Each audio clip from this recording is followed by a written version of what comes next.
Hello everyone, आप सभी का स्वागत है आपके अपने यूट्यूब चैनल वाईएम के एजुकेशन क्लास पर। फ्रेंड्स, इस चैनल पर complete education subject UGC net के लिए पढ़ाया जाता है। फ्रेंड्स, वैसे सारी चीज़ें हो चुकी हैं। यूनिट 9 के कुछ महत्वपूर्ण टॉपिक हम आपके समक्ष लेके आए हैं। तो आज बहुत ही ईजी टॉपिक, ये पहले एक यूनिट में सारी चीज़ें हो भी चुकी हैं, लेकिन फिर से इनकी डेट याद दिलाने के लिए ये बहुत ही कम समय में 2-4 मिनट में हम आपके समझ लेके आए। यूनिट 10 भी कंप्लीट हो चुकी है। आप चैनल पर क्लिक करके सारे वीडियो देख सकते हैं। फ्रेंड्स, तो देखिए क्या है कि यूनिट 9 में देखिए राधा कृष्णन आयोग, ये और नहीं 1948, और इसकी रिपोर्ट कब आई थी? 1949 में। तो राधा कृष्णन आयोग याद रखना है 1948। और ये जो है देखिए साथ में बताते चलेंगे, सिर्फ डेट याद दिलाने के लिए हमने कहा किया है, ये क्लास है। बाकी जो है इसके बारे में डिटेल में पिछले एक यूनिट में हो चुका है, शायद यूनिट 5 या 4 में। तो देखिए क्या कि राधा कृष्णन आयोग 1948, और रिपोर्ट इसकी कब आई थी? 1949 में। और देखिए ये विश्वविद्यालय शिक्षा आयोग भी है, और आज़ादी के बाद का प्रथम ये विश्वविद्यालय शिक्षा आयोग भी है, तो ये ध्यान रखना है। उसके बाद नेक्स्ट देखिए विश्वविद्यालय अनुदान आयोग, ये वर्ष 1953 में आया था। 1956 में देखिए संसद के एक अधिनियम द्वारा आयोग को स्वायत्ततापूर्ण पद दे दिया गया, तो बनाया गया 53 में। उसके बाद में 56 में इसको पूर्ण रूप से स्वायत्ततापूर्ण पद दिया गया। ध्यान रखना है किसको? अनुदान आयोग मतलब यूजीसी को, यूनिवर्सिटी ग्रांट कमीशन को। नेक्स्ट देखिए कोठारी आयोग, ये 1964-66 में आया था, और इसने देखिए इसकी खास बात क्या थी? संपूर्ण शिक्षा व्यवस्था पर व्यापक दृष्टि से विचार करने का इसने सार्थक प्रयास किया था। मतलब सब पूरी शिक्षा, किसी ने देखिए माध्यमिक शिक्षा पर जोर दिया, किसी ने प्राथमिक पर, लेकिन इसने क्या कि देश की संपूर्ण शिक्षा व्यवस्था पर विचार किया, सभी पर नज़र डाली, तो सभी का अध्ययन किया, अपने विचार सभी के बारे में प्रस्तुत किए। उसके बाद नेक्स्ट देखिए ये ध्यान रखना है क्या? ज्ञान आयोग या स्वयं पित्रोदा समिति 2006, तो ये भी ध्यान रखना है इसकी डेट। इन पित्रोदा समिति, ये ज्ञान आयोग भी इसको कहते हैं। इसके अध्यक्ष कौन थे? डॉक्टर स्वयं पित्रोदा, इसीलिए इसे पित्रोदा समिति भी कहते हैं। तो इसका देखिए क्या स्वयं पित्रोदा, इसका भी देखिए क्या इसका उद्देश्य क्या था कि विदेशी विश्वविद्यालयों की स्थापना की अनुमति देना। और देखिए 2015, देखिए 6 में तो ये आया था, 6 आ जाए 7 आ जाए तो भी कर सकते हैं। वैसे 6 में कहीं कहीं 5 भी मिलेगा। देखिए क्या 2015 तक विश्वविद्यालयों की कुल संख्या कितनी? 1500 तक करना इसका उद्देश्य बताया था। तो बाकी सब चीज़ें उच्च शिक्षा से संबंधित इसने बताई है। बाकी पिछले वीडियो में, पिछली क्लास में ये हम पढ़ चुके हैं डिटेल में, इसीलिए इसकी सिर्फ डेट याद करने के लिए यहाँ पे हम लेके आए हैं। उच्च शिक्षा के नवीकरण तथा पुनर्भवन सलाहकार समिति वर्ष 2009, ये देखिए क्या है कि यूजीसी के पूर्व अध्यक्ष कौन? प्रोफेसर यशपाल, इनकी समिति भी यशपाल समिति पढ़ चुके हैं 1993 आप पिछली यूनिट्स में। तो क्या है कि यशपाल की अध्यक्षता में उच्च शिक्षा के नवीकरण तथा पुनर्भवन सलाहकार समिति की स्थापना की। अब देखिए यहाँ पे कंफ्यूज हो जाते हैं, क्या यशपाल समिति 1993 है या 2009? कौन सी यशपाल? तो 93 वाली जो है उसमें प्राथमिक शिक्षा से संबंधित चीज़ें हैं, और 2009 की जो है इसमें क्या है कि उच्च शिक्षा, इसके नवीकरण तथा पुनर्भवन सलाहकार समिति की स्थापना की किसने?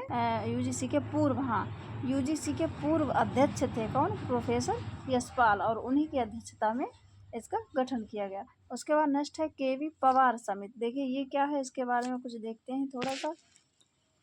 देखिए इसके बारे में टाइप नहीं है, तो केवी पवार समिति, इसको किसने वर्ष 2000, देखिए 2012,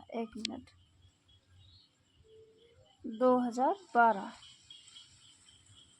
2012, इसमें किसने? यूजीसी ने इसका गठन किया था। इस समिति ने क्या किया? देखिए था निजी भागीदार सुनिश्चित करने के लिए क्या किया कि मॉडल प्रस्तुत किए थे। चार मॉडल कौन कौन से थे? देखिए जैसे कि आधारभूत ढांचा मॉडल नंबर 1 था, आधारभूत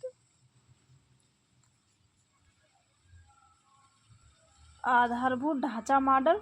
ठीक है। तो इसमें क्या होता था, मतलब इसमें निजी क्षेत्र आधारभूत ढांचे में निवेश करता था। निजी क्षेत्र मतलब सरकार का कोई नियंत्रण नहीं, तो निजी क्षेत्र क्या करता था, निजी क्षेत्र के व्यक्ति इसमें आधारभूत ढांचे में जो भी कार्य करने जा रहे हैं, कोई मान लीजिए कंपनी फैक्ट्री, उसमें निवेश करते थे, पैसा लगाते थे। तो ये है। उसके बाद में फिर देखिए नेक्स्ट इसी में बता दे रहे, ये हम टाइप नहीं किया है जल्दी जल्दी से, केवी पवार समिति के बारे में। फिर नेक्स्ट देखिए क्या है कि सेकंड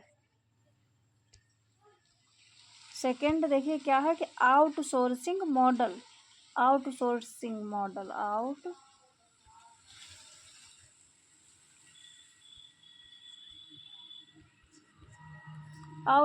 मॉडल इसमें क्या है, इसमें निजी क्षेत्र आधारभूत ढांचे में निवेश करता है, लेकिन देखिए साथ ही वो संस्थान के संचालन एवं प्रबंधन के लिए क्या उत्तरदायी भी होता है। तो ये है आउटसोर्सिंग मॉडल, मतलब वो स्वयं निवेश करता है और क्या होता है, उसको चलाता भी वही है। आउटसोर्सिंग में निजी क्षेत्र ही उसको चलाता है, तो ये आउटसोर्सिंग मॉडल है। और क्या है कि जो आधारभूत पहला आपने पढ़ा था, उसमें निजी क्षेत्र निवेश तो करता था, लेकिन प्रबंधन संचालन कौन करता था, सरकार। आधारभूत ढांचा मॉडल में निजी क्षेत्र निवेश करता था, लेकिन संचालन उसका कौन करता था, गवर्नमेंट। लेकिन क्षेत्र ने निवेश किया, निजी क्षेत्र ने निवेश किया और संचालन उसका सरकार करती। लेकिन आउटसोर्सिंग मॉडल में इसमें निजी क्षेत्र ढांचे में निवेश करता है, लेकिन संचालन भी वही करता है। थर्ड है इनक्वालिटी या हाइब्रिड मॉडल।